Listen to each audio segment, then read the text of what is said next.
For more than 20 years, CTV has captured the moments that matter in our community.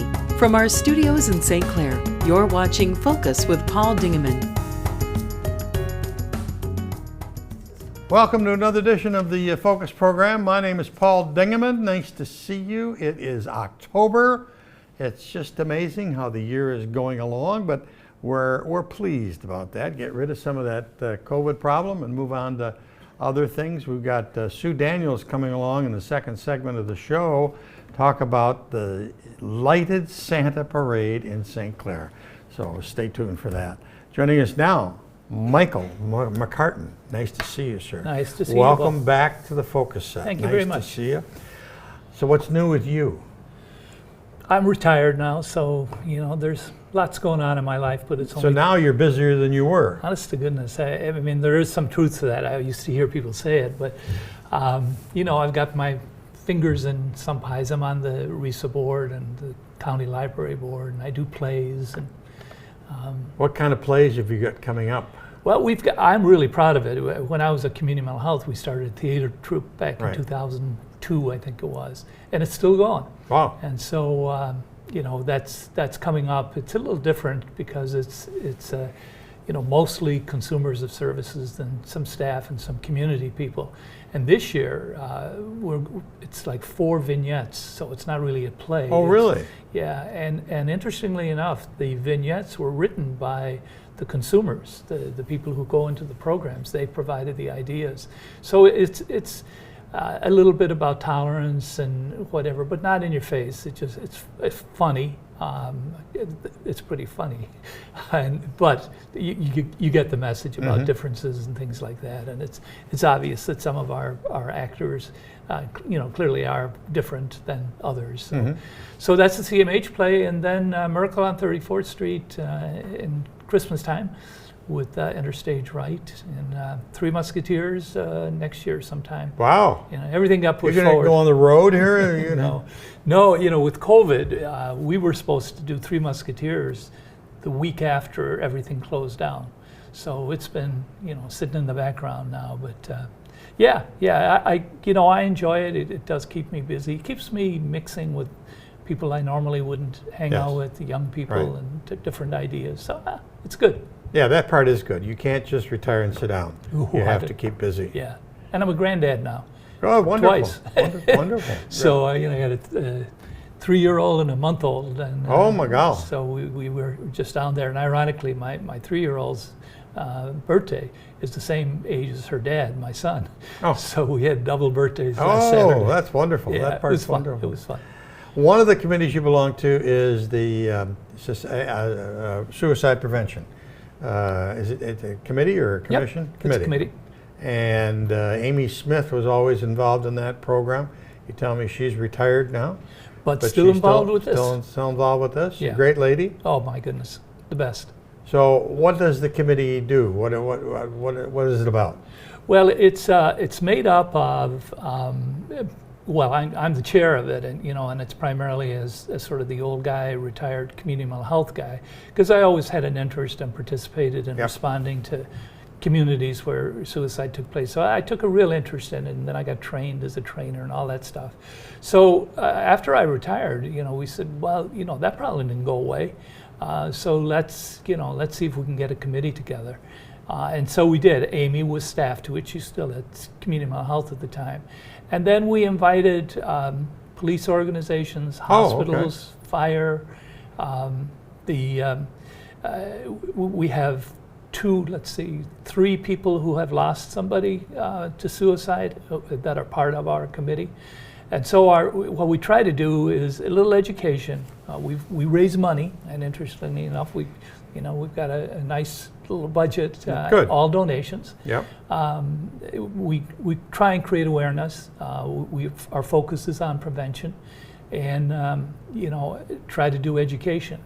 And part of what that group did very early on was create what's referred to as a survivor of suicide group that meets once a month. So if you've lost somebody through suicide, and we know the stigma associated with that, it's not always easy to find people to talk to. This is a group of like-minded people, and they meet once a month. We have a library that's got all kinds of materials, and people can, answer questions that they may be lingering. Nobody thinks about this until it happens. Right. And so, you don't have a repository of information before you get started.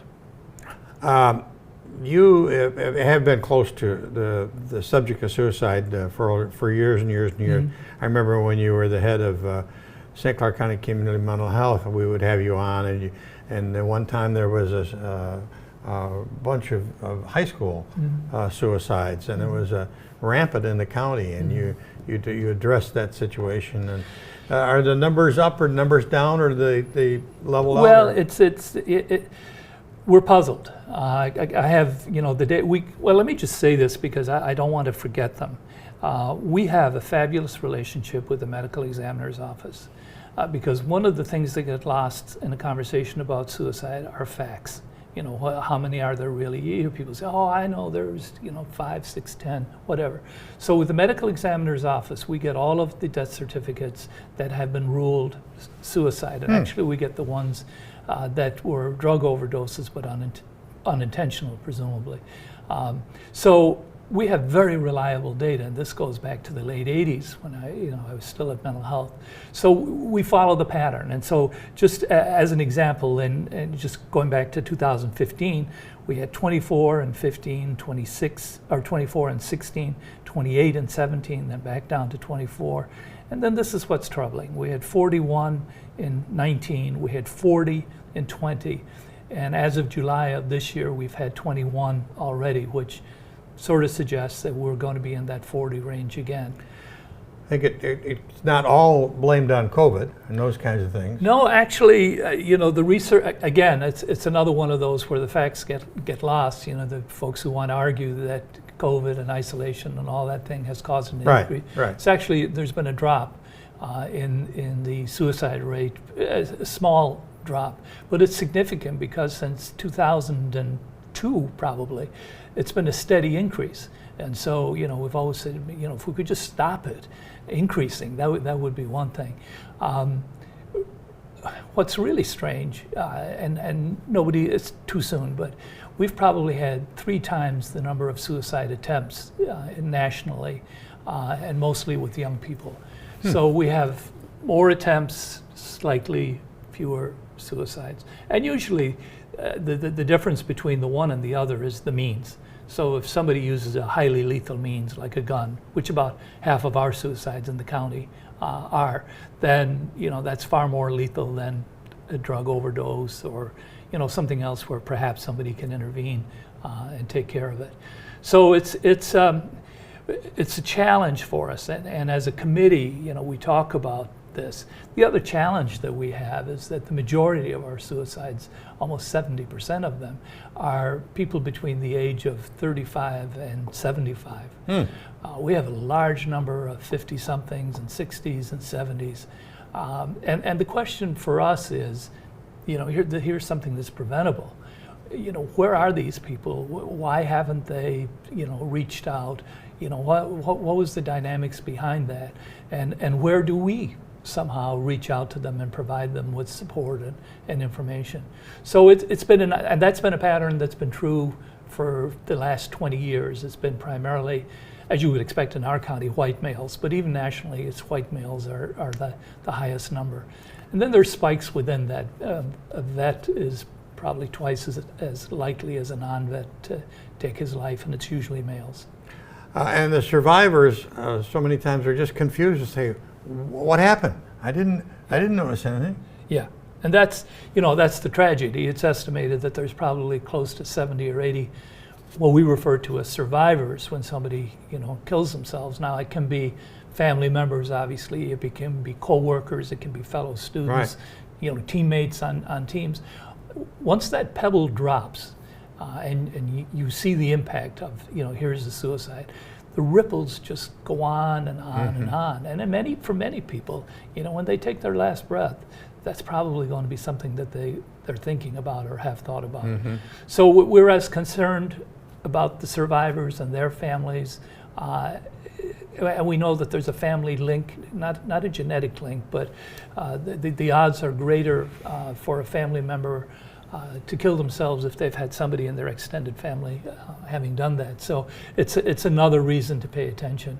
And it doesn't take away from the fact that we're constantly trying to, as I said, educate and create awareness and talk about it. Some people think, by talking about it, you're going to cause it to happen. And, we know from research it's the opposite, that people want to talk about it. I mean, you see on television and hear on radio, they call the number 24 hours a day, 7 days a week, reach out to people, but people don't. They're shy to do that for some reason. Yeah, and again, I think I'm not really don't have a problem. So why would I call? Yeah, particularly males. And that's true across the gamut. Yet 80% of people who take their lives have a diagnosable mental illness at the time of their death. Wow. Usually depression, sometimes depression and anxiety. So it's not like these people wouldn't be served if they were to call. But I'll tell you from experience that I used to work on hotlines and things like that. I always got nervous when people understated their situation. I'm going to be fine. I'm going to be okay. That was always a red flag because the fact that they called meant they're not okay. Yeah. And so But at least they had the courage to call. Courage to call, and that's what we say. Take the first step in whatever way you want. That's why there's a national hotline and that you can text and go online and however you like to communicate. And then we have the local number at Community Mental Health. And by statute, for somebody who's at risk of danger to themselves or others, they are automatically eligible for services. It doesn't matter if you got Blue Cross or... You don't have to have insurance. You don't have to have insurance at all. Because under the Mental Health Code of Michigan, this is a mandated group that needs to be served. Yeah, and for family members, they need to familiarize themselves with, how you go about doing that. And it's a process, and a lot of people don't like retelling their story, and sometimes you do have to retell the story. But we've got to get a handle on it, and so we keep plugging away at something, and that's where our walk comes up that we're having here. All right, you mentioned it. We'll hold up the sign. All right, and it's the walk for suicide prevention. Prevention, and it's on Sunday, October the 10th. And parenthetically, the day before my birthday.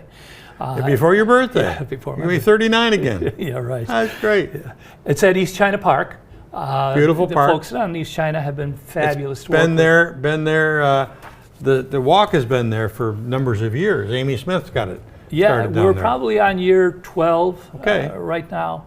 And the goal of the walk is, again, we talk about education and prevention and awareness. We have a lot of the service providers who will be there, including the Veterans Affairs Office. But it's a place for people to come together who have this terrible thing in common, who think they're alone in many cases. And they're not. And see that, my goodness, this is, so-and-so well-known, whatever, they're here because they had a family member in that situation. And so that idea of camaraderie and mutual support is part of where the survivor of suicide idea came from. It was like, well, we'd like to have this more than once a year, so, it'd be nice once a month. We also have kind of a bit of a secret, it shouldn't be, a memorial park in East China. Again, through the really generosity of East China Park. So, and that's something, part of our funds go to maintaining that. There are benches there. And there are pavers there that have families can, purchase one of those, and it has the name of their deceased. And it's a place to come, and it's very quiet, and, we like to highlight that as well. So the walk is as I said, it's on the 10th. It starts at noon. We like people maybe to get there 11:30. There's a lot of stuff to see and do. We actually will have snacks provided as well. So people will be able to have a little picnic. Amy will have her yellow lab there. I don't know. Oh. I don't think she's that well trained. Oh, it's a new dog. I don't mean Amy, I mean the lab. But traditionally, we'll get started at noon, and there's some brief remarks. Pastor Max Asmuth, who was just wonderful, speaks every year and really speaks to, he does a lot of funerals related to family members who have died in suicide. We then do some recognitions this year. It's the police department, Chief Platzer in Port Huron, and Marcy Kuhn, the assistant chief, Matt King, the sheriff, and Tim Donlan, who was the former sheriff. But the sheriff's department does a ton of work for us. They provide a lot of logistics, and it's been great. So so we do that.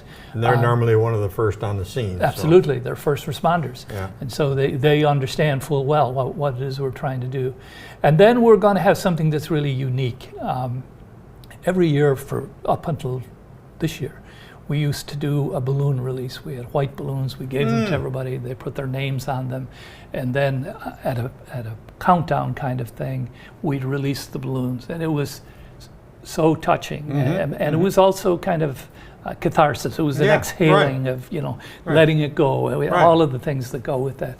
Well, we got a lot of feedback about not doing balloons from folks who were worried about the environment and birds and things like that, and so. We try to go to biodegradable balloons, biodegradable string. That wasn't good enough. So rather than create a distraction with balloons, and that's kind of the message everybody leaves with, we had a gentleman come forward who releases doves at weddings and things like that, and has a connection himself to this particular issue.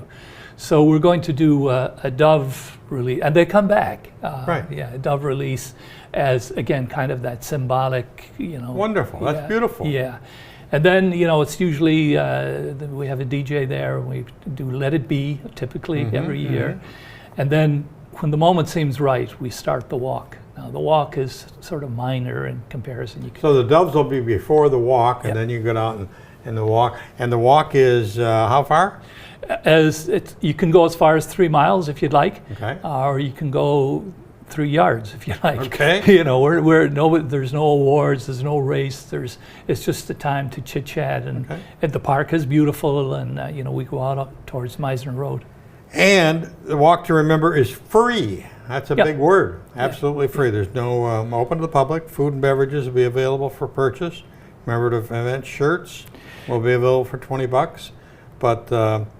All the proceeds go to your Survivors of Suicide SOS support group. So. And that's how we maintain it. No government funds, no anything. We have a bike club that does a run every year, a poker run, and they came to us. We didn't seek them out. They came and said, this is an issue that we feel affects us, and we want you to to have the funds. So that's really been good, and people have been very gracious in their donations. Did we miss anything? I don't think we missed anything. Let me just give since you mentioned it before, the numbers, and anybody who's watching this and outside of the walk has a concern. The number of community mental health, which is they refer to as their access number, is 225-444-7. So that's an easy number, 225-444-7. Yes. And now I understand we got to put the other digits on everything in St. Clair County. That's true. 810. Yeah. So 810-225-444-7. And then the other number that we've been giving out is the National Suicide Prevention Hotline, which is the one I mentioned earlier. That whether you text, email, TikTok, whatever all those things are, they have the ability to sort of respond to that. And their number is 1-800-273-8255. Okay. So it's pretty available, easy to find, and they will hook you up. I always recommend the CMH number because it's a real person who's going to start the process of getting you involved. So we'd love to see as many people as possible, young, old. You don't have to, been affected by suicide, but you want to be supportive and show your support. We'd love to have you. Noon, October 10th at beautiful East China Park, 5111 River Road, and great event. Great event.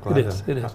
And thank you for allowing us to get our message here. It's absolutely great public service. And we'll watch for you on the stage all fall long, and various community stages, and Yeah. various roles. I get to be other people, which is... You love that. I was a nice guy for so long. That's right. And now I get to be not a nice mad guy. And mad crazy. Yeah. And you played, the one was the bunny. Harvey. Harvey. Yeah, Harvey. yeah, That was a typecast role. Yeah, you were good. yeah. You were good as Harvey. Well, that was Mr. Potter, and It's a Wonderful Life, and he was like the nastiest man on whatever. And then at Riverbank, a couple of years later, I was Clarence, the angel. Right. So there was redemption. Oh yeah, and I so you get to be those people, and I love it, and I ham it up, and it's great fun. Good. Mike McCartan, that's his name. He does great things around the community. We're always honored to have him come and speak and talk to us here on the Focus program. Sue Daniels, she's up next, and we've got some good news for everybody about a project she's got going. Be right back.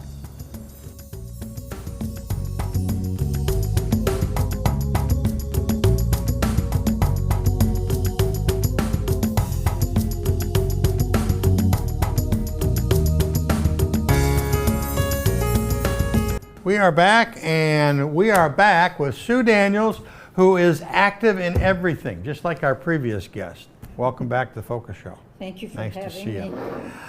you. You are appropriately wearing red. Deliberately, yes. Because you are on the committee that is entitled St. Clair Lighted Santa Parade. Correct. For 2021. And this is about the 12th year? Well, it should be really the 13th, but it'll be the 12th. We took out we just put annual now on the publicity because pardon me, because we lost that year. Right. And so actually it's the 12th parade, but the 13th year.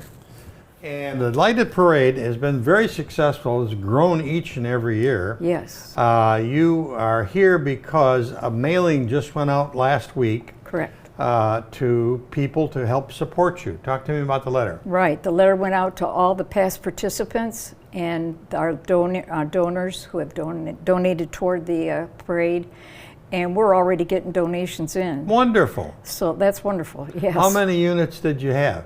Round figure. The top 2 years ago was 40. 40 units. 40 units. Wonderful.